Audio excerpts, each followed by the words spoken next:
welcome na sa May. Ayan. Bilis ng panahon, kalahati na agad. Ha? Mamaya-maya, Merry Christmas na tayo dito. Bumili na tayo ng panregalo habang mura pa. At sa buwan ng May po, ang theme natin actually ay Christian living and Christian giving. So nais natin na reviewin, focus on grace giving. Dahil yan po ay talagang itinuturo sa Biblia.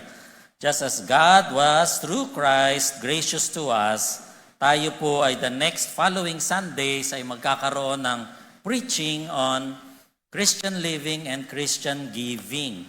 Kaya po mapapansin nyo dito, kakaiba po ngayon, sasabihin ko kung bakit mamaya.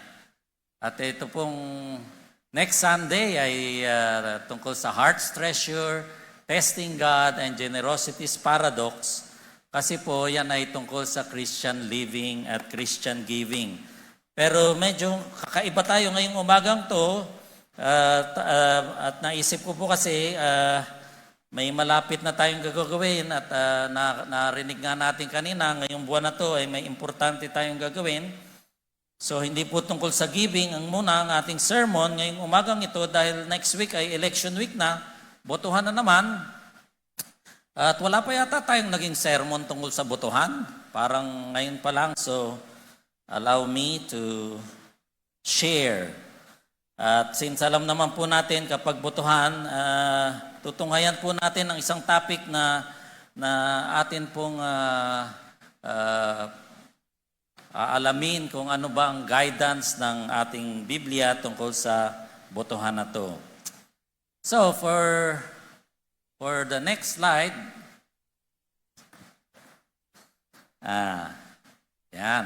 Okay, so next week na nga yan, sabi na nga ba eh. Sabi na po ni Kuya Ivan, next week na po yan. So, para po dyan, ang atin pong title ay Choose You This Day. At alam natin yan ay hango po Joshua. Pero ang tunod sa Joshua ay Choose You This Day whom you will serve. Sa May 12, hindi naman ganun ang gagawin natin. Ang gagawin natin on May 12 is Choose You This Day who will serve you. Tama ba yun? Sila. Iboboto natin sila to serve us. Well, that's the idea. Ha? Pero ewan ko lang kung nagkakatotoo yan. Pero yan po ang ating topic, Choose You This Day. Piliin nyo ngayon na yun ang inyong iboboto natin. Naalala ko po tuloy yung kwento, siguro narinig nyo na. Meron daw pong isang politiko na matay. Di ko alam kung mayor, gobernador, congressman. Basta namatay siya. Pagdating daw po niya sa pintuan ng langit, sinalubong siya ni Pedro, may dalang manok, at saka may dito sa kaliwa, susi. Yan ang picture ni Pedro. At sabi po sa kanya, anong nangyari? Namatay na po ako. Pwede nang pumasok? Ay, hindi ganyan dito. Hindi ganyan. Pipili ka. Choose you this day din, ano? Pipili ka. Ganito dito sa amin. Of course, wag niyo pong inuunahan na ako ng aking slides na hindi ko pa pinipindot. Praise the Lord. AI po ang tawag dyan. Automatic interference. Sabi ng politiko, akala ko po papasok na lang diretso sa langit. Hindi. Ganito dito, Bibigyan ka namin 24 oras, obserbahan mo muna yung impyerno. Okay? After 24 hours, akyat ka dito, tapos dadaling kita sa langit, obserbahan mo rin 24 hours. Okay dito, nakakapili pala. Hindi tinuro sa FCF yan, Sabi ng congressman. Di bumaba siya sa impyerno. Habang bumababa yung elevator na gano'n, hindi naman umiinit. Parang okay naman, parang malamig. Tapos pagbukas ng pinto ng elevator, nakita niya yung mga kaibigan niya doon, ang sasaya, nagugulp. Nagugulp na gano'n, na may Netflix, may cards, may inuman pa. Ang saya-saya. Tapos nakalipas ng 24 hours.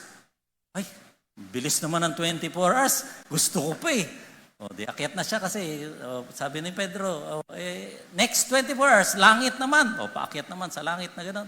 Palating sa langit, meron ding music. Sa baba kasi, alam mo yung music doon, magulo Dito sa langit, may music din daw. Parang masaya naman. Pagbukas ng pinto, ang puti. Di siya sanay sa puti. Puting-puti. Tsaka lahat daw maayos. Masaya din, pero parang mas masaya sa baba. So after 24 hours, inip na inip siya. 24 hours na, ang tagal-tagal naman. Oh, balik na siya kay Pedro. O sige, nakapili ka na ba? Sabi ni San Pedro. Opo, nakapili na po ako, pasensya na po, pero parang mas gusto ko po sa impyerno. Ba't o, edi baba sa impyerno. Napansin niya, habang bumababa pa, teka muna, parang umiinit. Hindi naman ganito nung, init pagbukas ng pinto. Nakita niya yung mga kaibigan niya namamatay. Tinutusok ng tinidor, gusto nang mamatay, hindi pa mamatay-matay. Ba't nagkaganito? Akyat siya ulit kay San Pedro. Sir, ano po ba nangyari? Galing lang ako doon 48 hours ago. Ano pong nangyari? Ano bang naabutan mo doon? Ang sasaya po, nag-golf na ganyan.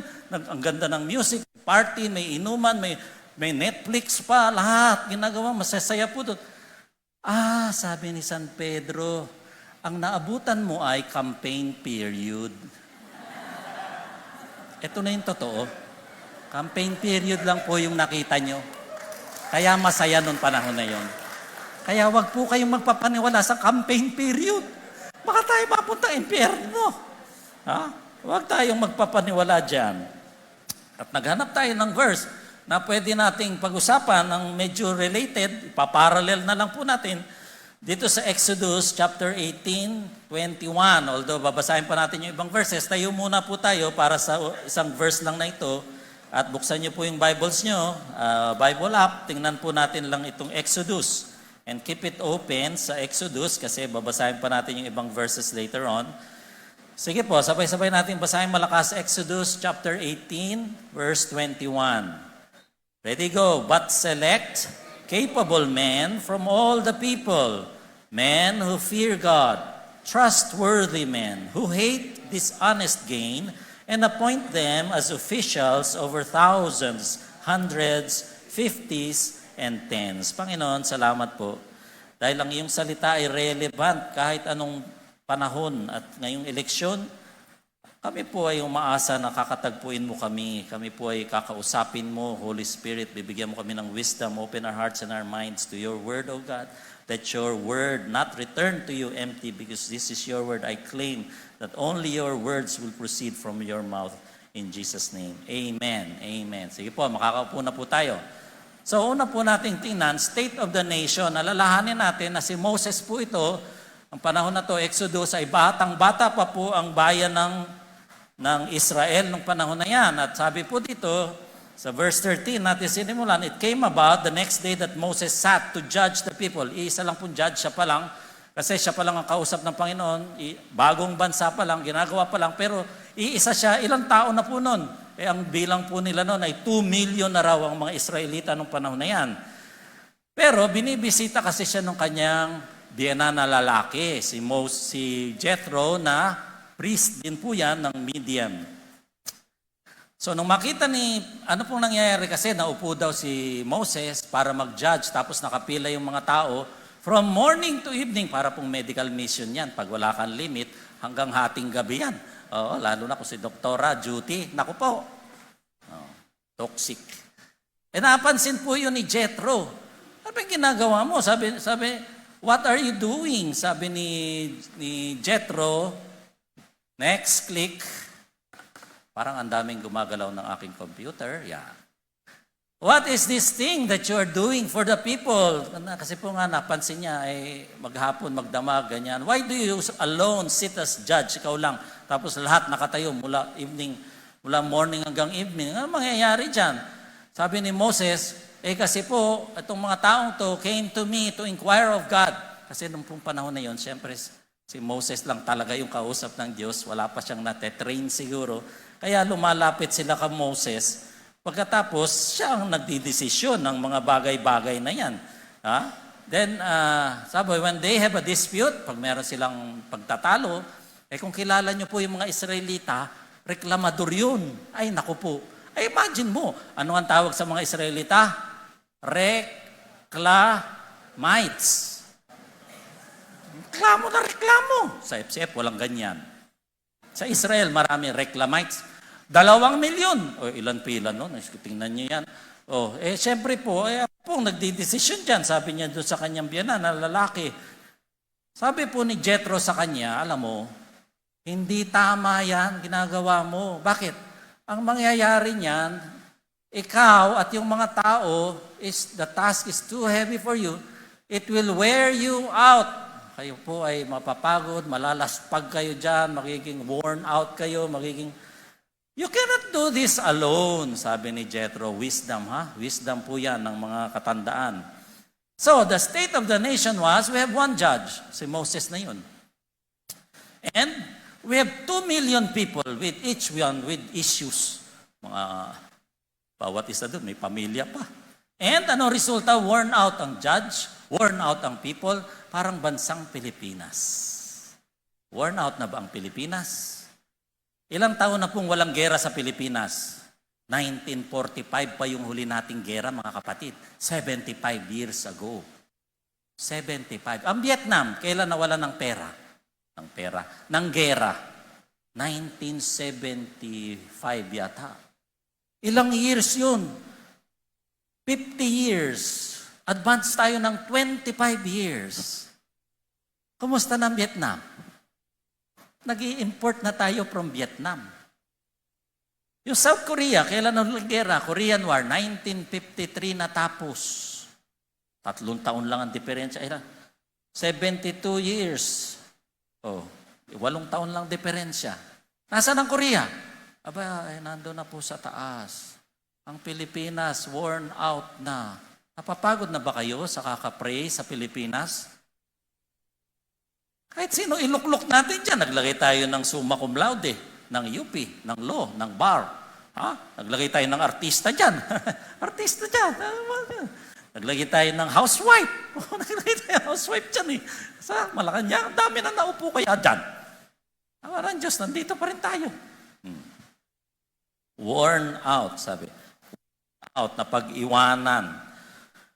So, ano po yung godly advice? Godly father-in-lawly advice. Gagalitan ako ng English teacher ko nito. Ang sabi ni Jethro, now listen to me. Makinig ka. I'll give you counsel. At yung ibibigay ko sa yung advice, may God be with you sa paggawa niyan. You will remain the representative of God. Okay? The people will come to you. You will represent them to God. And you will represent God to them. Tama. Ganun nga naman talaga ang trabaho niya. Tapos, pero itong gawin mo, teach them. Okay? So, ang unang hakbang, teach them the statutes and the laws and make known to them. Sa ibang translation po yan ay show them the way in which they should walk and the work they are to do. Furthermore, sabi pa niya, you shall select out of all the people, able men who fear God. Men of truth, those who hate dishonest gain, and you shall place them over, ito po ang kino-quote natin sa wonderful art of delegation. Management principle po yan, kung hindi nyo napapansin. So, ano yung kanyang fatherly advice? Una, turuan mo sila. Moses, di mo kaya lahat yan. Una, ituro mo muna yung tinuro sa ng Diyos. Turo mo sa kanila. Okay? Para alam nilang lahat. Pagkatapos niyan, dapat model ka rin, example ka rin. Show them the way that they should walk and work. So, hindi pwedeng turo lang, tas iba rin yung buhay mo.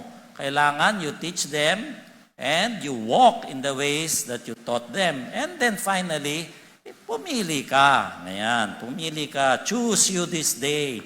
Sinong pipiliin mo? Una, yung capable. Lalagay mo sa Senado, no read, no write. O read or write, di naman makapagtalastasan. Hindi naman makapagdebate. Ngingiti-ngiti lang ganon. Para sa photo op. Pumili ka naman ng may kakayahan. Okay? Ano pa? Yung may takot sa Diyos. Although, of course, mga kapatid, warning lang. Pag oras ng eleksyon, lahat po ng mga politiko, they fear God. Okay? Lahat yan nasa misa, sa picture, nasa nagdadasal, kung ano-anong pinupunasan. Lahat po ng mga politiko, they fear God. Sabi nila. Pangatlo, trustworthy. Mapagkakatiwalaan. Ano pa? At sila po ay, they hate dishonest gain. Yung ayaw nila nung hindi mabuting gawain. Ano pa susunod? Artistahin. Nandiyan ba? Ano pa? Ah, maraming likes, maraming subscribers. Nandiyan ba yun? May followers. Ilang milyon ang kanyang followers? Nakalista ba dyan, mga kapatid? Ha? Mayaman dapat, mayaman. Sulat bang mayaman dyan? Parang wala, ano? Wala po dyan yung mga hinahanap ng buong Pilipinas, pogi. Di ba? Sa ulat na nga, trustworthy. Ano ibig sabihin ng trustworthy? Kung dati ng politiko, ano nang nagawa? Trustworthy, na pagkatiwalaan mo na ng pera ng bayan ng kanyang mga previous terms. Na pagkatiwalaan ba? Hindi na kayo makasagot. Capable. Dati ng politiko, nasa Senado ngayon, may issue. Nagdedebate, nakakasagot ba? Alam ba kung anong pinag-uusapan? Ngayon, meron namang mga artista po, mga nag-enroll sa National College of Public Administration and Governance, NCPAG. At least yun nag-aral, mga kapatid. Hindi siya sumabak lang na, kasi alam namang mananalo. Mabuti nga po yung iba na alam na mananalo sila, pero pag nanalo daw sila, anong gagawin nila doon? Totoo, anong gagawin nila doon? Tatanggap lang ng pork barrel. So, hate dishonest gain. Alam nyo na, track record, kilala nyo na kung dati na, kung hindi pa siya politiko, kung bago pa lang, na nagkakampanya, bago pa lang, anong ginawa niya nung hindi pa siya politiko? Yun ang tanong. Siya ba nagbibigay na ba ng serbisyo para sa mahihirap, halimbawa? O siya ba ay involved sa mga charity, NGO work na talagang nag-aangat ng kabuhayan ng iba? Mga ganong tanong, mga kapatid. Ano po? So, ito po yung sinasabi dito sa verses na to. At ito po ay pinaparalel lang natin sa sitwasyon natin ngayon dahil wala naman po sa Bible kasi na ito iboto mo at hindi naman po nag-endorse ang CBAP ng kahit anong pangalan. Ang FCF, hindi po tayo nagsasabi na iboto nyo si dahil po ang black voting ay hindi democracy. Wala pong black voting sa FCF, walang black voting sa CBAP, wala. Kayo po ay inaatasang mag-isip. Sabi po nung may nagpasa sa akin, hindi ko na ilagay dyan eh. Sabi po ng yumaong Miriam Defensor Santiago, ang balota mo ay hindi listahan ng magdanakaw. Nakita niyo ba yun? Nakita niyo ba? Mag-isip ka bago mo isulat o markahan ng mga pangalan na yan, mag-isip ka. Tayo pong lahat, kasama ako doon, aralin natin. May plataforma ba yan? Ano ba yung plataforma? Hindi mo nga alam kung anong plataforma. Ano ibig sabihin ng plataforma? May programa ba yan na gustong isundin at gawin kapag siya'y nanalo? So, ano po ba yung mangyayari daw kapag yan ay nasunod? Sabi po dito, have them serve as judges for the peoples at all times, have them bring every difficult case to you. Yung hindi nila kaya, gawin. Yung simple lang, sila na mag-manage. Tapos sila po ay, sabi dito, that will make your load, what? Lighter. Because they will share it with you. If you do this, you will be able to stand the strain. Stand the strain. Ano yung ibig sabihin na stand the strain? Endure. And all these people will go home satisfied. Mga kapatid, ito daw po ang mangyayari kapag nakapili tayo ng tama at ng maayos. Our load will be lighter. Kumusta po ba ang inyong pasanin? Magaan na ba? Kumusta po ang ating endurance sa kakayahan natin na mag-endure sa ating mga dinaranas ngayon? Magaan-gaan na ba ang buhay natin? Tayo ba, pag umuwi, tayo ay satisfied, kontento? Tayo po ba'y nasisiyahan na sa ating kalagayan? Kung hindi pa, may pagkakataon tayo to choose you this day sa May 12 sapagkat ang iyong boto ay ang iyong boses. Ayan ang mahirap po dito, alam nyo. Minsan, yung mga Kristiyano pa, ang kailangan kong kumbinsihin na bumoto. Ako, magpapataas ako ng mga kamay dito ng mga rehistrado at ng mga bumoboto. Naku po, wag na. Baka tayo ay ma-YouTube. Ma-sensor pa tayo. Mga kapatid, kung Kristiyano ka, dapat, ay hala, ano bang dahilan na tayo po ay dapat bumoboto? Tingnan natin. 10 reasons. Yan po ay galing lang dyan sa 10 reasons why Christians should vote. May mga Kristiyano na ayaw bumoto, pero reklamo ng reklamo. Okay? Dapat ilipat sa Israel yung mga yan. Mga reclamites, ano po? Parang mga Israelites kasi. At ang matindi pa, hindi na bumuboto, reklamo pa na reklamo, hindi pa pinagpe-pray ang bansa. Ano ba?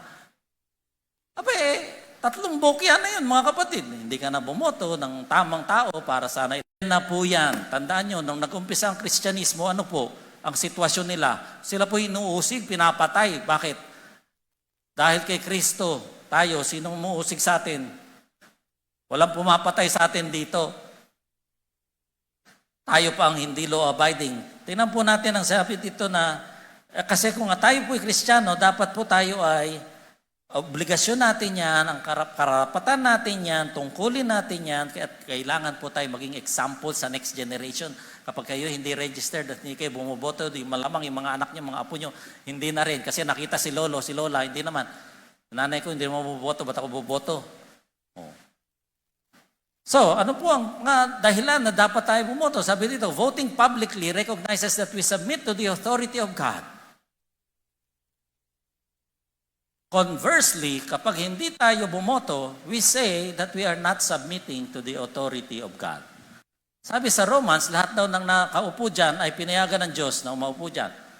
Kanina, tinanong kayo, do you believe God is sovereign? Yes. Ba't di kayo bumoboto? Pwede tayong bumoto kasi alam natin, hawak ng Diyos. Tama?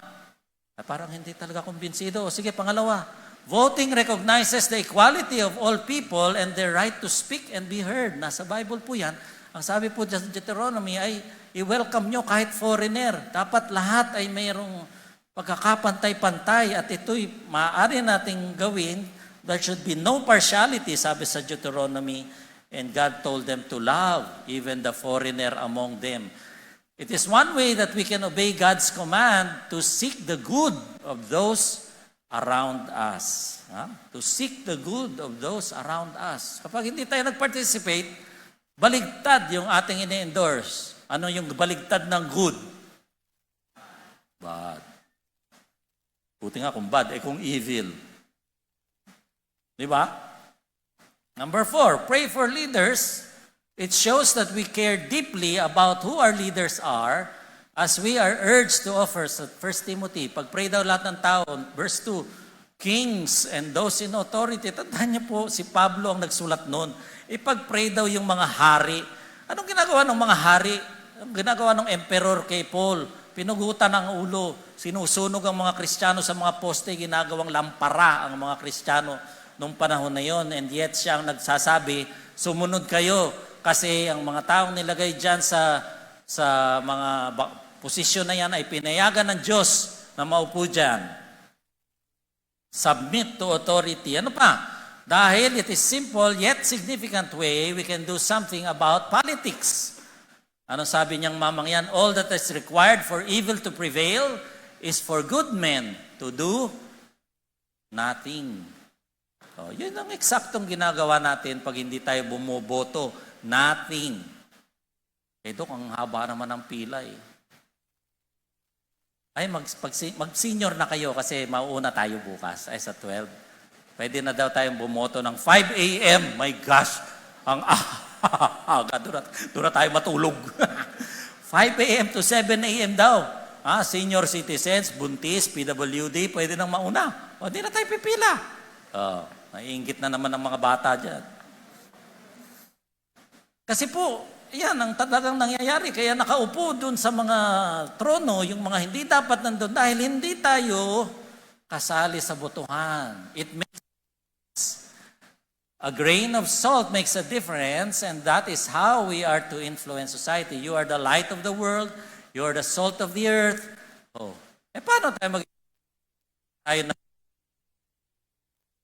ganitong proseso? So mahalaga po na tayo ay kasama sa mga bagay na yan. Bumoto po tayo kahit mukhang hindi nananalo. Alam niyo po, ilang eleksyon na yung aking binotohan. Hindi ko alam kung kailan huling nanalo yung binoto kong presidente. Binoboto ko pa rin. Huwag kayong gagaya sa iba na, ano ako, tangi? Ba't ko iboboto yan? Siguradong talo yan. Hindi ganun ang mentalidad ng mga Kristiyano. Ang mga Kristiyano, alam ang standards, alam ang kanilang boboto. So, kahit hindi manalo yan, pag yan ang conviction mo, na yan ang tamang iluklok dyan, iboto mo. Kasi ikaw ay Kristiyano, hindi ka kagaya ng iba. Nung isang linggo, haba ng pila dyan. Akala ko naman, bawal yung mga ganyang ayuda kapag kapag eleksyon. Ay, sa harapan ng pulis. Andyan, pipila kami dyan. Ay, kami, sila lang.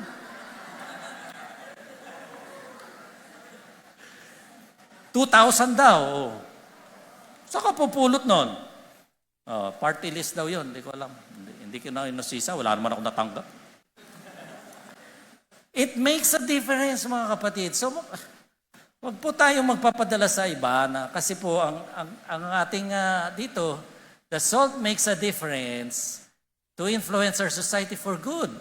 Kung kayo po ay asin, kayo ay kailangan para hindi mabulok. Okay? Galing kami sa Batanes. Inaasinan yung mga doon, tapos binibilad na gano'n, tumatagal na ilang buwan. Tayo, 75 years nang walang gera. Mas bulok pa kaysa sa Vietnam. Natalo na yata tayo sa GDP ng Vietnam. Na may gera hanggang 1975 pa, natapos lang ang gera noon. Tayo 1945 patapos ang gera ng Pilipinas. Bakit ganun? Nawawalan na ba kayo ng pag-asa? Abay, wag naman. Dahil po tayo ay may living hope. Ayan, may living hope tayo. Number 7, it is a privilege not to be taken. Huwag niyong baliwalain ang pribilehiyo na yan. Those who reap the benefits of living in a democracy should play a part. Kapag hindi kayo bumoto, kayo po ay hindi nagpa-participate sa democracy. Mabuti pa, lumipat na lang kayo sa North Korea. Bibigyan ko kayong pamasahe. Walang botohan doon. Sa Afghanistan, walang botohan. Saan pa? Sa Bhutan, wala rin. Sa UAE, walang eleksyon doon. Gusto nyo doon? Ayaw nyo bumoto. Ililipat namin kayo doon. Sa Pilipinas, pribilehiyo ang bumoto. Hindi lahat ng bansa may ganon. Tayo po ay gamitin natin ang pribilehiyo na yan. Not voting is a form of voting. Mantakin mo. Pag hindi ka bumoto, bumoto ka na rin. Lalo akong hindi bumoto. Hindi po yun ang ibig sabihin nun. Ibig sabihin nun, kapag hindi ka bumoto, may sinabi ka na, pinayagan mo na yun ang maluklok dun. Kapag hindi tayo bumoto, we should take that responsibility. We need to take responsibility for our actions as well as our lack of actions. Sabi po dyan sa, alam niyo yan, Luke 10? Good Samaritan yan. Yung kwento niyang Luke 10 na yan ay Good Samaritan po yan. Yan po yung kwento na merong mama na binugbog. Ito sa Luke 10 at may dalawang dumaan. Dumaan lang, tiningnan lang siya, deadma, tapos diretso. Yung mga pari yun, mga religious. Yung isa, dito naman sa kabila, ay patay. Ay, mamamatay. Ganon yun. Non-voting, ganun po kayo. Pag hindi kayo bumoto, kayo yung bad Samaritan. Hindi Samaritan. Ang good Samaritan, tinigilan, naging involved. Tinulungan, tayo po ay maging involved sa affairs ng ating politika. At ang gobyerno naman po natin ay sinusubukan lahat para maayos yung eleksyon. Pag uwi ko kahapon, biglang may nag-deliver ng ganito. Nakatanggap na ba kayo nito? Nakatanggap na? Wala. Tingnan nyo to. Voters Information Sheet. Akalain mo, may ganun? Parang first time ko makatanggap nun. May pangalan ko pa. May address. At sinabi pa kung anong presinto ko. At kung saan daw ako buboto. Sa Lagro Elementary School. Sa Ascension Avenue. Pagkatapos, may steps pa. Dito ko nga nalaman na 5 a.m. pwede na kaming doon matulog at makakaboto na kami 5 a.m. Organized. Tapos pag ganyan mo, meron siyang mga paalala o ganito dapat ang pagboto nyo. Huwag lalampas, dapat bilog. Huwag sobra sa pag mayor, 2 ang binulugan mo, wala, canceled ka. May instructions. At may nakasulat pa kung sino-sino ang mga kandidato. Pipili ka na ngayon, baka naman doon ka pa, abutin ka ng tanghalian doon. Baka ikaw walang baon, magugutom ka, bago ka pumunta ron daw, ilista mo na kung sino ang iboboto mo. So sinusubukan po ng gobyerno, ng COMELEC, na maging maayos. So tayo naman, ay huwag tayong gumaya sa iba dahil tayo yung mga Kristiyano at hindi po tayo irresponsableng mga mamamayan. Tayo po ay mga voting has biblical precedence. Although dyan appointed po ang elders, voting is part of our stewardship. Stewardship po yan. Yan po ay isang stewardship issue. Huwag po nating, ano yung squander sa Tagalog? Hinanap ko yun Waldasin. Yeah. Huwag daw natin waldasin ang ating gift, privilege. Huwag nating waldasin yan. So tayo po ay nagre-remind lang na sa verses sa Bible, unang-una, if you are a Christian, you should vote. You should vote. Because why? You are a responsible citizen. You are a child of God. You are a law-abiding citizen. You should vote. Pangalawa, dahil alam po natin that God is sovereign, we should vote. Bakit? Kahit hindi manalo yung ilagay mo dyan, nagugulat ba ang Diyos na hindi nanalo yung binoto mo? Nagulat ba siya?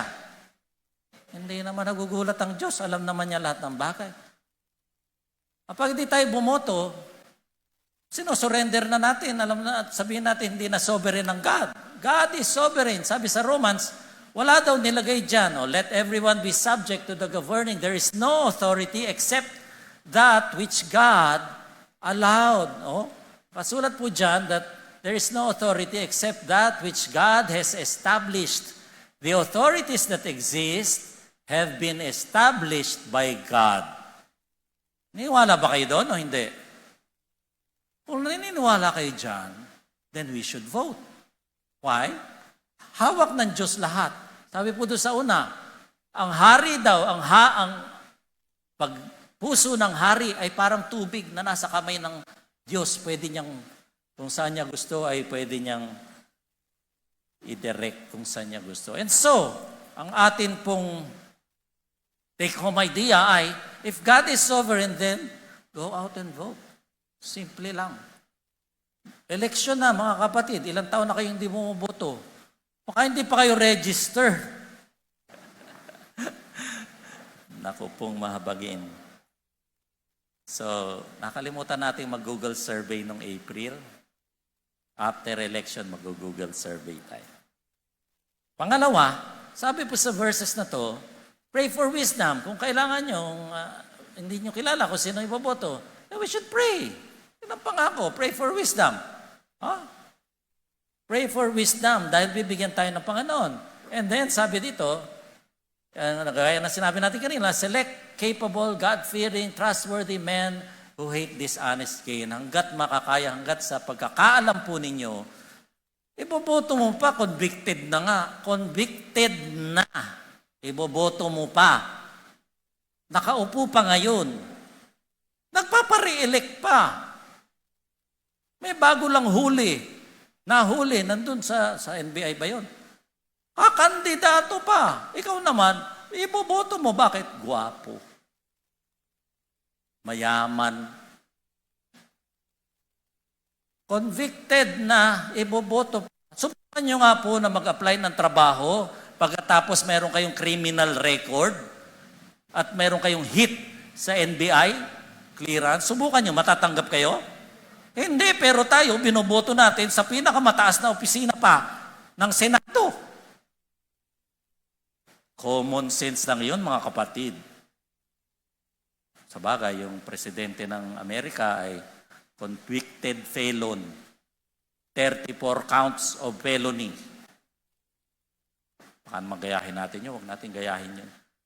Kung yun po ay may kaso na, huwag nyo na pong select nga select. So well, anyway, sinulat ko lang po yan. Baka hindi nyo alam kasi kung nasan kayong distrito, ha? At hindi nyo alam kung anong distrito nyo sa NCR. O yan po, at nilagay natin yan dyan para po tayo ay ma-aware. Mga kapatid, pagkatiwala natin sa Panginoon ng bansang ito. Okay?